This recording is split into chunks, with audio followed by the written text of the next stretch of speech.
ನೋಡಿ ಈ ಥರ ಕ್ವಶನ್ ಇದೆ. ಆನ್ಸರ್ ಮಾಡೋದು ಯಾವ ಥರ ನೋಡ್ಕೊಳ್ಳಿ. ಈ ವರ್ಡಲ್ಲಿ 10 ಲೆಟರ್ಸ್ ಇದೆ, ಅದು ಬರ್ಕೊಳ್ಳಿ. ಎಸ್ 3 ಇದೆ, ಟಿ 3 ಇದೆ, ಐ 2 ಇದೆ, ಎ 1 ಇದೆ, ಸಿ 1 ಇದೆ. ಇನ್ನು ನಂಬರ್ ಆಫ್ ಪರ್ಮಿಟೇಷನ್ ಯಾವ ಥರ ಮಾಡಬೇಕಂದ್ರೆ 10 ಡಿವೈಡ್ ಬೈ ಎಸ್ 3 ಇದ್ದರೆ 3 ಫ್ಯಾಕ್ಟೋರಿಯಲ್ನ ಡಿವೈಡ್ ಮಾಡಬೇಕು. 3 ಫ್ಯಾಕ್ಟೋರಿಯಲ್, 2 ಫ್ಯಾಕ್ಟೋರಿಯಲ್, 1 ಫ್ಯಾಕ್ಟೋರಿಯಲ್, 1 ಫ್ಯಾಕ್ಟೋರಿಯಲ್ ಕ್ಯಾಲ್ಸಿಲ್ ಮಾಡಿದ್ರೆ ಬಂದ್ಬಿಡುತ್ತೆ.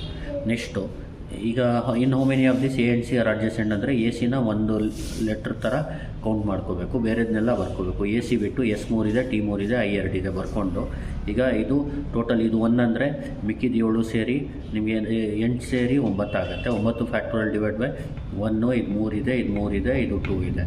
ಆಮೇಲೆ ಇದು ಒಂದು ಈಗ ಯಾವುದು 1 ಅಂದ್ಕೊಂಡಿರ್ತೀರ ಲೆಟರ್ ಅದನ್ನ ಪರ್ಮಿಟೇಷನ್ ಮಾಡಬೇಕು. ಇಲ್ಲಿ 2 ಲೆಟರ್ ಇದೆ, 2 ಫ್ಯಾಕ್ಟೋರಿಯಲ್ ಡಿವೈಡ್ ಬೈ ಇದು ಒಂದಿದೆ ಮುಗೀತಷ್ಟೇ. ಅದೇ ಥರ ಇನ್ನು how many vowels R together ಅಂದರೆ ಇಲ್ಲಿ ಓವೆಲ್ಸ್ನ ನೀವೇನು ಮಾಡಬೇಕು, ಒಂದು ಲೆಟರ್ ಥರ ಮಾಡ್ಕೋಬೇಕು. ಓವೆಲ್ಸ್ ಬಂದು ಇ ಮತ್ತು ಐ, ಇಲ್ಲಿ